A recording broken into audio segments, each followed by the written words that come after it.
大家好，今日係2024年嘅11月20日啊。我前日就跟進咗一單新聞啦，就話中國啊意圖就喺呢個嘅秘魯啦，建立一個拉美版嘅新加坡，就直刺呢個美國嘅腹背。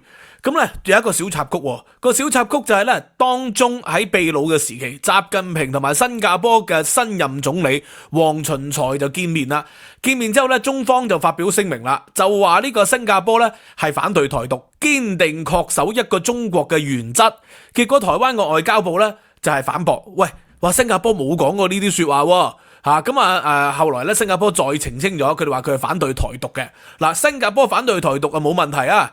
但係新加坡有冇堅持一個中國嘅原則呢？呢個就係重點啊嘛。結果咧喺台灣島內咧，國民黨嗰啲人就話：民進黨啊，你俾新加坡打臉啦！新加坡澄清咗啦。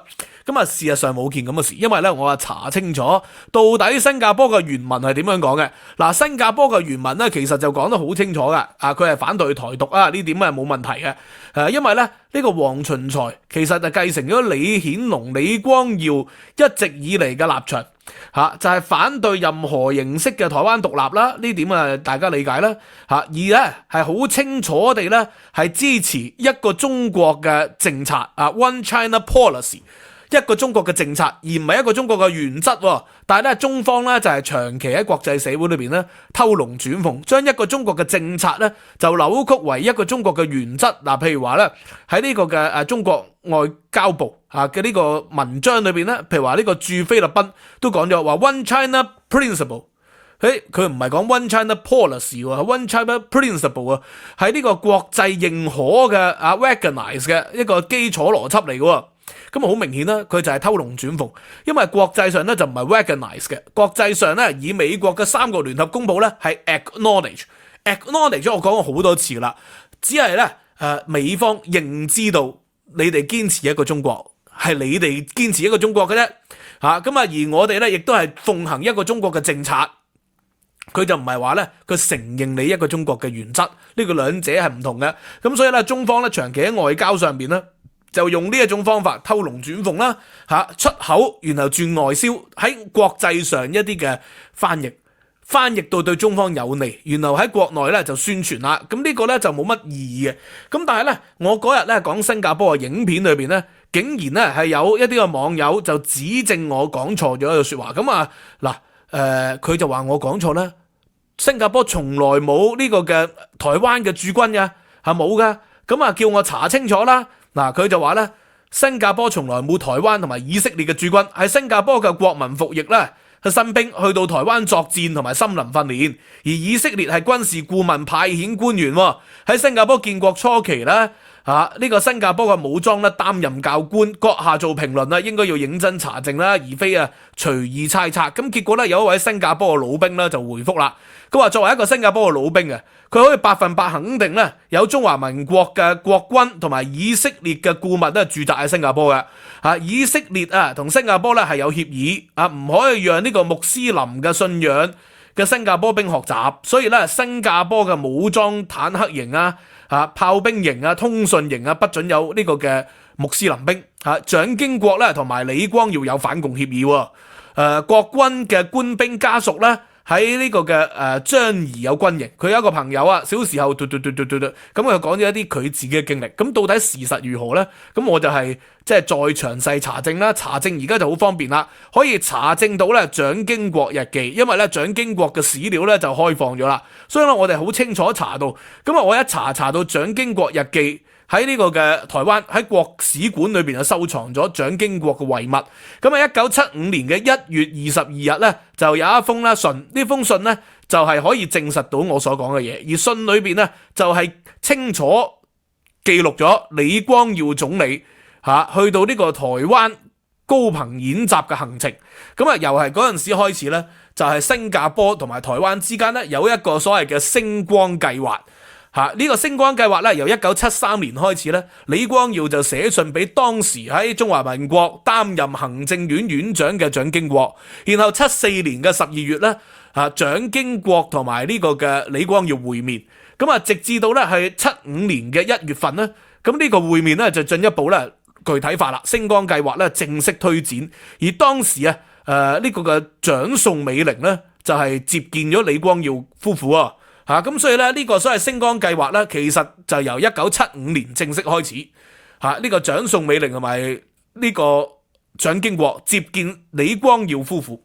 咁所以咧喺嗰個時候咧就已經定咗呢個嘅星光計劃嘅。咁呢個係一個所謂嘅公開嘅秘密，亦都係咧我成日講咧新加坡點解成功咧，就係因為新加坡行嘅係韋小寶路線。隨住1960年代新加坡咧就係加入咗呢個嘅馬來聯邦啦，然後後來咧就被馬來亞聯邦啦就踢出咗，被逼獨立。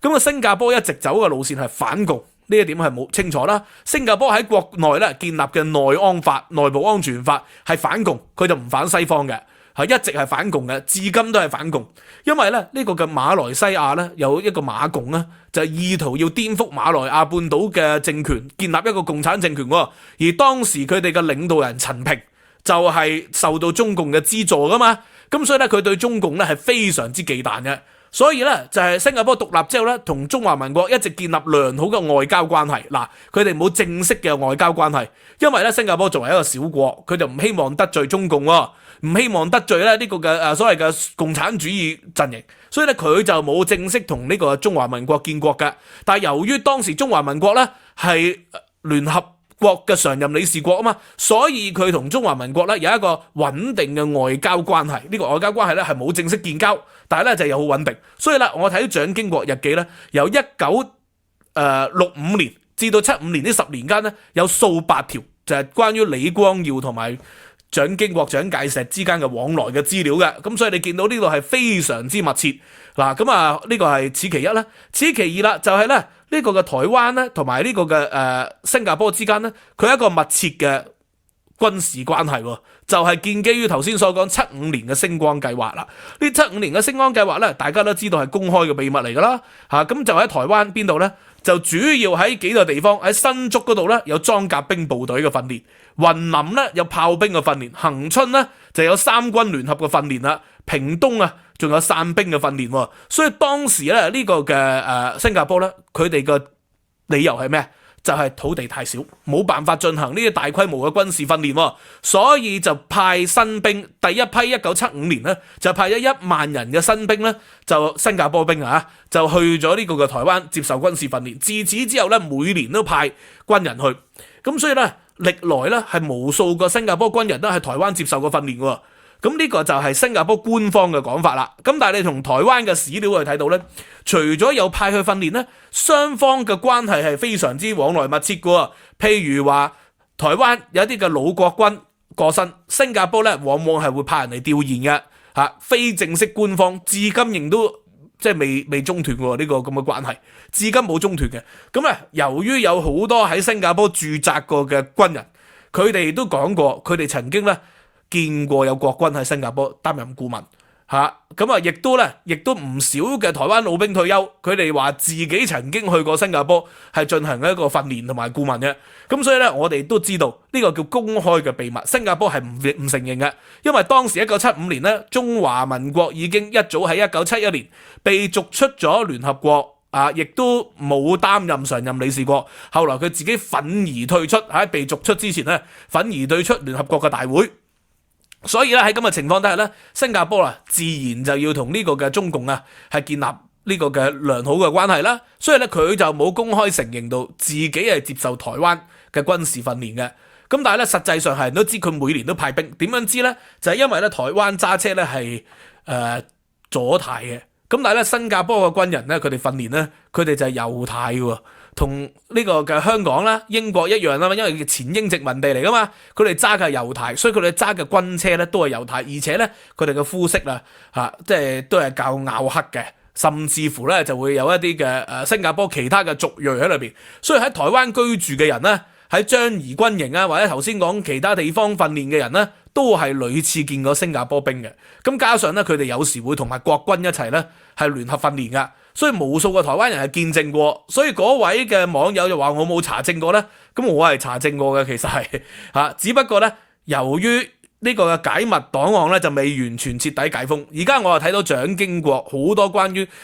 接待李光耀呢去觀察訓練嘅，但係仲未查到呢正式簽署合約文件嘅史料。咁啊，相信咧若干時日咧，呢啲史料就會解封啦，我哋就會更加清楚咧知道李光耀啊同埋蔣經國、蔣介石、宋美齡之間到底有咩對話。咁我哋知道好多，譬如話我最近讀咗《彭定康日記》，《彭定康日記》裏邊咧有堅決咧就記錄咗呢個嘅李光耀同埋彭定康之間嘅對話，即係佢哋係彭定康咧係受到李光耀多次嘅忠告啦，知道共產黨係好狡猾噶啦嚇，亦都李光耀講咗俾你聽咧，西方嘅民主唔適用於亞洲，唔適用於華人社會，更加咧就見證到咧李光耀對中共咧係不信任嘅嚇，呢個係新加坡咧立國精神，就係反共。對共產主義不信任，但係咧佢哋係遊走於天地會同埋清朝之間，我就話呢個我哋叫韋小寶角色，佢既係美國嘅陣營啦，接受美軍接受美國一個密切嘅保護，咁啊但係咧同時間咧喺南海上邊咧同中國有衝突噶嘛而新加坡有眾多華人，佢哋咧成日擔心咧啲華人咧最終咧係會認祖歸宗，所以啦李顯龍就呼籲咧唔好認祖歸宗啦，要落地生根。所以新加坡立國以嚟咧就有好擔憂中國大陸嘅影響嘅，咁但係同一時間咧佢哋亦都要親近美國陣營噶嘛，所以同台灣同以色列就保持咗良好嘅關係。以色列咧就派人咧去訓練呢個嘅新加坡嘅軍隊，因為新加坡亦都擔心自己會被入侵，附近嘅東南亞國家，尤其是咧佢被逐出嘅呢個嘅馬來西亞。甚至乎印尼係有排華，咁佢作為一個東南亞最大嘅華人社會，亦都會擔心印尼啊、馬來西亞甚至乎菲律賓對佢嘅威脅噶嘛，所以咧佢喺軍事上咧就依靠咗呢個國軍中華民國嘅軍隊，後來就依靠呢個嘅以色列啊同埋咧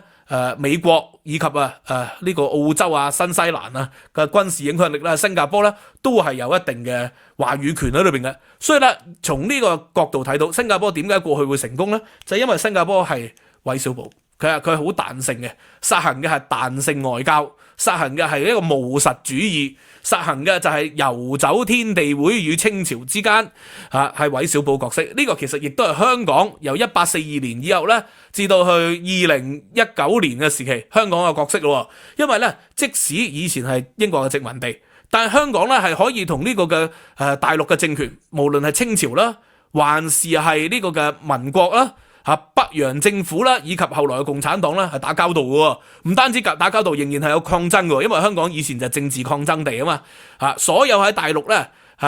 即係受到通緝嘅、受到打壓嘅人物咧，就嚟香港啦。包括孫中山啦，佢哋會嚟香港活動，鄭觀應啦，呢啲人咧就會嚟香港活動，何啟啊，佢哋咧嘅影響力咧就會輻射翻大陸嘅。後來共產黨嘅時期咧，喂呢個嘅根據日本學者最新出版嘅書咧，就毛澤東都派自己嘅特務嚟到香港同日軍係交換情報去對付國民黨嘅官員。所以毛澤東與日軍之共謀南呢本書咧係有清楚利用日本嘅檔案去解密去說明呢樣嘢。咁加上蔡元培啊、陳寅恪呢一啲咧對大陸政權有不滿嘅學者都嚟香港，就作為一個思想嘅寄託，一個反共嘅基地。後來1949年亦都係啦。1949年有大量香港反共嘅人士嚟咗，咁香港成立咗反共基地。雖然話反共喎，但係咧同呢個大陸咧仍然有好多親戚上嘅往來，經濟上嘅支援，以及咧呢個嘅政治上嘅交換。呢個就係香港以前嘅角色啊嘛。去到回歸之後啦，香港仍然都係咧親近西方嘅中國城市，思想上係接近西方嘅，但係政治上咧就冇辦法啦，就係呢個嘅大陸控制，但係有一國兩制啊嘛，所以香港嘅反對派佢哋會喺國際上唱衰中國、唱衰特區，會喺國際上咧即係抗爭。咁但係後來19年啦、20年啦，國安法之後咧就唔得啦，犯法咯，呢啲危害國家安全喎，香港唔再係咧站於東方嘅國際城市，而係完完全全咧係中國嘅其中一個城市。但係新加坡咧就能夠做到咧係站於東方嘅一個國際城市，係一個咧親近西方嘅東方城市。所以咧新加坡咧就係可以繼續如魚得水啦。結果咧就係新加坡喺90年代咯，就喺推動底下，李光耀推動佢汪辜會談成功喺新加坡舉行，就係共產黨嘅代表同埋國民黨嘅代表喺當時新加坡咧就係討論出所謂九二共識。九二共識就喺新加坡建立噶啦。後來啊，馬英九咧喺退位之前啊，作為呢個中華民國總統，就同當時啊呢個嘅國家主席習近平啊，新加坡又會面，所以新加坡咧就可以做到一個國際嘅平台。一個小國寡民，就利用自己嘅外交彈性，利用咧自己嗰種國際性同埋包容性咧，喺國際上、喺經濟上、政治上咧取得咧一個極大嘅發展。相反，香港以前就唔係喎，以前咧就係呢個嘅反共嘅陣營可以喺香港，反英嘅陣營可以喺香港，反國民黨嘅陣營喺香港，呢個就係以前香港成功之道啊嘛。去到2020年之後啦，冇啦，所有反共嘅陣營消失啦。喺香港只係得反西方、反美、反台灣，一定要親共，一定要咧係愛國愛港。咁所以香港咧就由韋小寶變成咗隆科多，變成咗多隆，變成咗吳英雄。香港咧就係失去咗咧天地會呢個偽鄉主嘅角色啦。新加坡仍然做到偽鄉主嘅角色，所以此消彼長，正正如是啦。今日咧借呢段歷史咧就講到香港同新加坡角色嘅轉變，希望大家喜歡啦。可以 share 俾你新加坡嘅朋友睇 ，like subscribe share。收費平台 Patreon 咧就有獨家嘅參考資料。我今日嘅一啲嘅參考資料會放喺 Patreon， 文字版會放喺 Patreon， 同埋咧有獨家嘅課堂。希望大家可以支持啦，知識有價，拜拜。